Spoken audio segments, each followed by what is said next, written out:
Welcome. My name is Penelope Chatterton. Welcome to Awaken the Dream. My friends, I am so happy to be here today.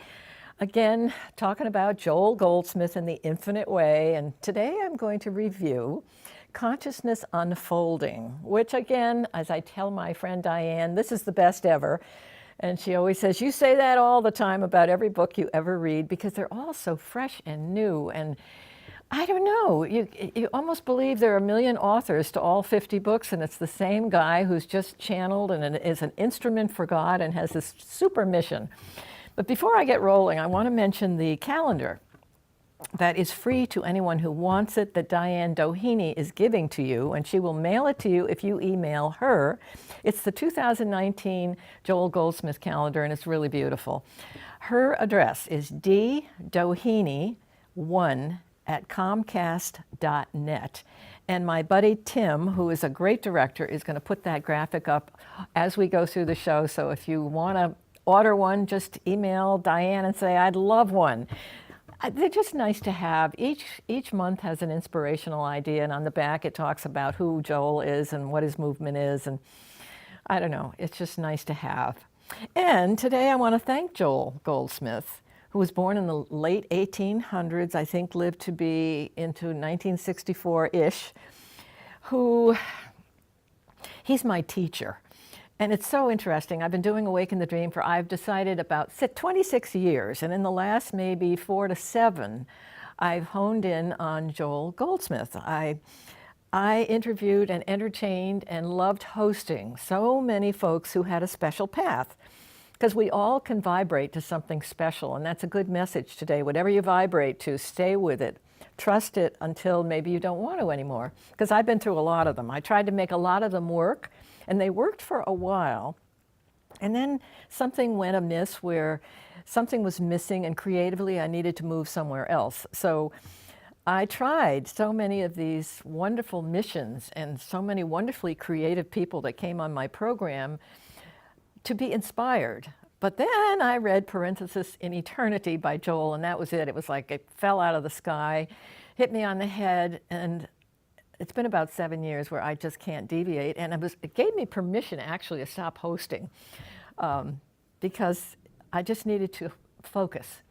Because he's my teacher, I accept it, I will be doing it forever, and that I am sure of because of the vibration within me to everything he has to say. He's a mystic.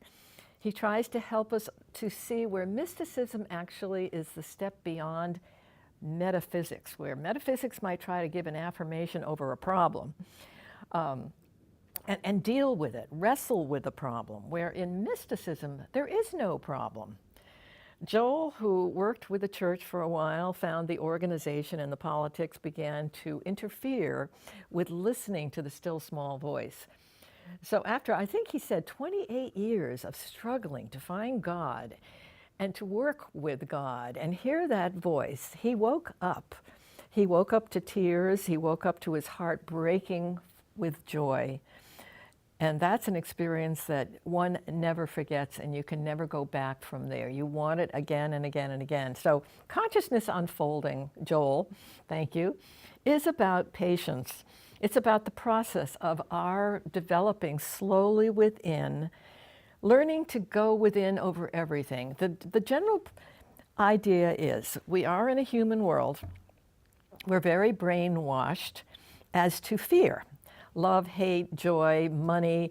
We have egos that say, I've got the best car, the best job, and I'm going to make my life the best because I can do it because I'm separate from God. Who needs that? So anything of the ego is not of God, because anything separate from God is not divine love. It's not sharing that incredible feeling within, which Joel discovered after he let go of all of that organization, and he created the Infinite Way. And it means we are infinite, we're immortal, we have inner peace always. So he's trying to really help us see that we're perfect. That's a stretch, I know. We're perfect right now in this now moment. The now moment is the eternal moment. It's within, it's a constant, it's waiting for us, which is what Consciousness Unfolding is about. We're unfolding to this sense of perfection. Now, how in the world, my friends, do you think we're going to do this? If we're in this human world with all of this hate and fear and, oh my God, you're going to die of this, and you put the news on. Right now, when I hear another commercial, I just want to, well, thank God for mute buttons. It's really annoying because it's just all somebody trying to sell something and one-up somebody or convince you there's something wrong with you, or a church that tells you if you don't give them all your money, then you're never going to make it. God will not accept you. So all of that is not true. Because if you're perfect, all you need to do is work within, privately within. You can be in groups, you can listen to tapes, you can study, you can find a teacher, you can find folks on the path, but basically you're in this alone. So you have to realize the inner power that you have. So recognizing inner power and inner love, divine love, the heart. Listen to the heart. That's really what's going on here. Your heart is you. That's the truth, and that expresses divine love. Because have you ever had a sense when something's beautiful happened or you shared something and all of a sudden you just felt this whole part of your whole soul just sort of just lit up and you felt warm? That's God working with you. And when you realize that presence, He will let you know He's right there. You are on holy ground constantly. That can never be taken away from you. You're not in a manger. They talked about Jesus in the manger, which is like humanhood. Humanhood is not of God. All of this separation is not of God. So in reality, Joel is saying that's all you are, is God. So you are an individualized expression of God. Now think about that. We're conscious awareness. What we're aware of is what we walk into every day. So what does Joel recommend? We meditate. We don't go flying out the door. Over everything we meditate. We're within. We're alive. The truth has hit us, and everything else pales. You'll find as you do this work that the earth plane kind of starts to lose some interest for you. Things start to pale. They start to fade. You stop watching some of those TV shows or reading stupid books. Your whole consciousness raises you up to more quality, more joy, more upliftment, just because your meditation has taken you to the truth of your being. So, as Joel says, it's got to be a constant. So, my friends, we sit in silence and we receive. The only way to break out of the hypnotism of the earth plane, the mesmerizing, as Joel says it, is to rest in peace. You are the light, the truth, the way. You rest in that. If you've got a problem, let it go. Give it over. You don't have one. And that's what resting in the peace, in the truth of your being will give you. That dissolves whatever you thought, whatever nightmare you were dealing with or question you had, or where you thought you needed to find answers for something.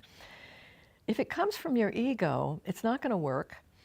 You need the highest power to advise you. The added things only come when you let go of your dramas, of the scenes you're out picturing, anything that's going on with you that you're just throwing out to spirit, unless it comes from your heart, from the perception and the realization of who you really are. The added things are up to God. He knows what you need so much more than you do, and I really love that, because I have so many ideas about things I think I want, and then it comforts me to know, wait a minute, you have someone, the cause, something you have to be so grateful for, the cause of your life. Your body, your soul, your intelligence, all are divine, and they're all one. They're all together. And we are an invisible bond with every human being there is. Now, some folks will vibrate to us. Some will be raised up by recognizing what the infinite way is about because they can understand it. Some people could think you're nuts, and so what? That does not matter. And wherever they are is perfect, because we're not here to fix anybody. And that's something we have to watch. We are not to go and say, hey, this is the way you're doing it. You're not doing this right. Actually, you sit with whatever that is, and silently within yourself, think of the presence for you, because everything that you outpicture comes back to you. And you know what that says? You actually can't hurt a soul. Think of all the ugly words you might have, and you might want to punish somebody. They are not going to hurt anyone. It's like, who picks up the sword, gets the pain. Anything you throw out there that is not of divine love, that's a judgment, it's not righteous judgment, is yours. You see, if you're going to create your own world with your divine soul and realize it, everything you walk into comes back to you. So if you want peace, what are you going to do? If you're going to judge somebody, and you can't hurt them, I promise you, you cannot hurt them, because that's your judgment. And what happens comes right back into your soul. You are one in divine consciousness in the spiritual universe, which is whole, complete, and perfect. The entire universe, the stars, the sky, everything, the birds, everyone seems to know what they're doing. There's a magic, there's a beauty to eternity, which once you see through the density, or as Joel says, through the dark glass, the glass darkly, see the illumination behind every scene that looks dark. That's an illusion. Buddha saw it, Lao Tzu saw it, Jesus saw it. Oh, poor Jesus, he really tried so hard with his disciples. I love the sensitivity of the Gospel of John, which is the infinite way, is, you know, they loved the loaves and the fishes. They loved his miracles, and they just kept coming back for more. And Jesus was a little disappointed. It's like, you haven't asked me how I did that. What was the principle behind the added things? They just wanted the added things, so they kept showing up. So, you know, that's a comfort in a sense to realize 2,000 years ago, the struggle is on to really understand the invisible perfect world. It doesn't seem normal, and yet it's the only reality that's true. And what is exciting about this material for me is, I mean, I really light up when I read anything like this, or when I meditate and I feel the comfort and I get the guidance, because God sends you thoughts. Think about that. I liked reading that sentence. God sends you thoughts, nudges. We get nudges about, what the heck am I doing here? There's got to be something. It hits us after a while. Now, I've had a million careers, many folks have, and you're very immersed in it, or child rearing, or you're in school, and there's a time in life maybe where this is not as easy as other times. But you know, what happens is, as you grow, because the still small voice and the reality of your being, the Christ, is clouding around you in beautiful love, you're not going anywhere, because it's going to keep coming back. Nothing will ever beat that for you. It draws you. It's calling you back to the Father's house. No more prodigal sons. We're coming home. The infinite way is trying to help us to do that and to have compassion with our struggle. So as we see through a glass darkly, we see perfection. Now, think about this. Think of someone that is really a trouble for you, someone that certainly doesn't look very pure and clean and nice and sweet and loving. That's a big order to say, wait a minute. That's an illusion, because that's the human plane. So you see what the job is, friends? You got a lot to do. You got to see past that. You got to dissolve what you're seeing, because that's a fear thought. It's a negative thought. It's a hate thought. Even if it's a love thought, if it's in the human realm, it isn't real. So now that's your freedom. There is freedom in the Christ mind, and let me explain what that means. Folks have wanted to call Jesus, Jesus Christ, when Jesus, I think, who was Joshua in those days, where he studied with the Essenes in the occult mysteries. He started around 12 waking up, they tell us, from what Joel has to share. And he studied with the Hebrew, he studied in India. He began to understand the voice, that he came only to follow guidance, nothing else.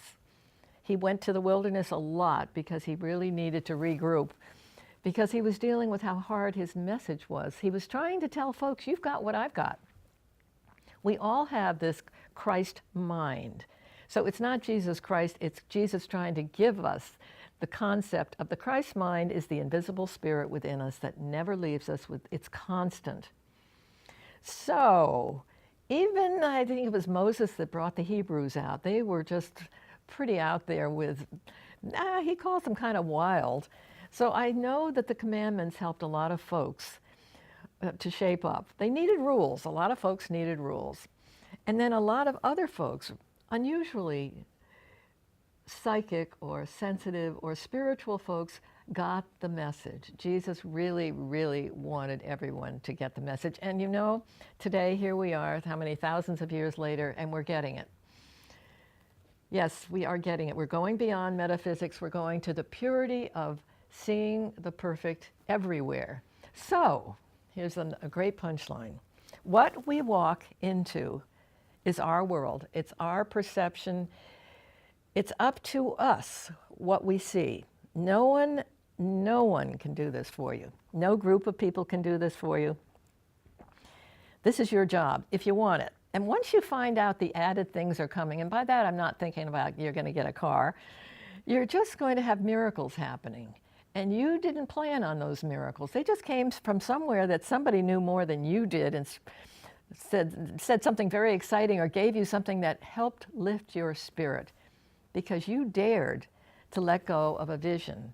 I mean, the Infinite Way wants us to have the vision of the Christ. That's what Jesus wanted us to have. He wants us to see that we're all in this together.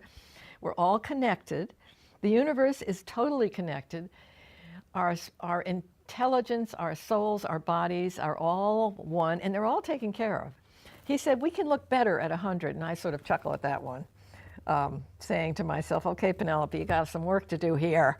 If you can look better now than you did when you were 10, why not? And you know why? Because your soul is such a kid. Your soul doesn't change. It's immortal. It's an awareness. You came in, you brought this body with you, with your awareness. You brought this incarnation in, or this parenthesis, as Joel mentions it, and you have a job to do. You're part of a spiritual underground. I kind of like that. Where you don't go out and you put a list in front of God saying, I want all of these things. You let go. You don't want to outline your life. Because life now, if you're understanding where I'm going, is total surrender 24/7. So if this process of meditating is a skill that when you see it works, when you work it and you work it and you work it and you see how your days are different. And then you get caught. Sometimes you get caught up short because you've really blown it and you know better. I've had that happen. So it's really, it's just an amazing experience. And I want to, again, thank Joel for his work. He was just such a master. I remember him saying I would show up for a gig where I was supposed to present something and I didn't know what I was going to do. Often he would say that, I'm not prepared, or wow. He went within, he'd get up there, and the magic happened. He was an instrument. We are all instruments for the voice. So he listened. And what poured out of him through his lectures, his tapes, his books, it was all given to him. He says, I didn't write those. So what an incarnation, what a parenthesis this man had. He has really rocked the world. He's rocked mine, he's rocked millions. This calendar that I had mentioned to Tim, my director, that we've gotten requests from Europe. I mean, it's wonderful to be on YouTube and realize how mysticism is really strong. People are finding, as they do their inner work, that they cannot run out of the house anymore without knowing God is on the shoulder when you answer the phone. He's driving your car on a trip. He's everywhere. But the awareness is your job. So in the old days, we always thought, excuse me, a priest, a rabbi, a minister, they were the only ones that could be godlike and be teachers. That's not true. We all don't have to go to theology school. We all can go within. That's what mysticism is. It's very private. Everything is private. You could be sitting in a room with prisoners and just know the truth for them, knowing that they may be there for reasons that were tough on their life, but you can still give them that gift. That's what is called for all of us. We can be sitting anywhere where people are gnarling about something, and we just know we can bring the presence into the room. We do not have to tell them. Matter of fact, as I said before, somebody could think you're a little nuts. And you know, one response, Joel said, well, if you don't understand what I'm saying, or you're hearing something I'm saying, why don't you try a book? Why don't you just read it for yourself and see what you think? So, and it's okay if people do not appreciate where you are at all. It matters not, because we're all coming home to the Father's house. It's inevitable because we've been given the gift of life. Yeah. Immortal life. I think Jesus said, you know, when he left, he came back and they saw his hands. He brought his body back. He brought a couple, Elijah, Elisha came back. It was like, yes, you've got a body and you've got a soul, and it's always going to be yours. It's eternal. You are eternal. Now, he talked about synonyms in this book. Synonyms meaning some way when you're going to meditate and you're maybe struggling a little bit with, how can I get God flowing out of me? Think of synonyms. He mentions soul. He mentions spirit. He mentions truth. He mentions peace. Any way where you can get grounded in your meditation. If you need a buzzword, so what? That's perfect. Because that buzzword is taking you to the truth of what God is, which is eternal peace, love, and light. Light is another great word. Yeah, there are days sometimes you sit down and in 2 minutes like, oh, it's not working. Or you may have to sit longer or leave it for a minute and come back. But you will learn, you will grow in your meditation practice as you realize how beautiful your life ends up being through your days, through your nights. You could even maybe remember where you've been. You're certainly not going to be over when you're out of here. And there's no death. And once we really get that, as Joel says, once we really get that, and that's pretty hard to get, with all the talk of diseases and who's dying and, you know, what you can get, the fact that there's just nowhere to go but back to the Father's house to get ready for whatever else you might be asked to do. Because he will tell you, the universe, God, divine light will tell you what to do next. You have an urge. It's within you. You'll have an urge. You're going to say at some point, what the heck am I doing here? I want something creative and exciting, and something that just is more exciting than anything I've ever done. And once you open up that door, once you meditate and receive the word, and believe me, don't go anywhere without meditating. Don't go anywhere without your pal telling you what to do and where to go. And if you have a problem, release it. Let it go. Don't try and solve it. Let it go and let answers come. That's pretty tough for a human mind to do, who loves to control, who loves to know everything, who just wants to grow away from their orientation in eternity. But you know what? Those are the ones that can wake up the fastest and the strongest, because they find out that falls flatter than most things. And by that, nothing warm is coming back. If you're one-upping, if you have negative thinking, if you have fear. And fear really is something that doesn't exist. Okay, you got that? Fear doesn't exist. Hate doesn't exist. The only thing that exists is the divine love from your heart. Watch what your heart feels. Yes, your heart is in charge. Go to your heart. Let your hair down. Be intimate within. Ask. Bask in whatever is bothering you. Ask for that hand to hold yours. You will be so amazed at how much insight you can get, how much love you can get for whatever is going on. Because, you know, this world has an awful lot to look at that's sad. Yeah, that's political, that's just plain old hard to see. So, the worst person you know, I often say, deserves your love. See them differently. See through the glass darkly, the illumination behind that soul. See who this person really is. I'm winding down. I thank Joel for his life. I talked to him, figuring he's my teacher, so he better listen, because I need his help every time I do a book report.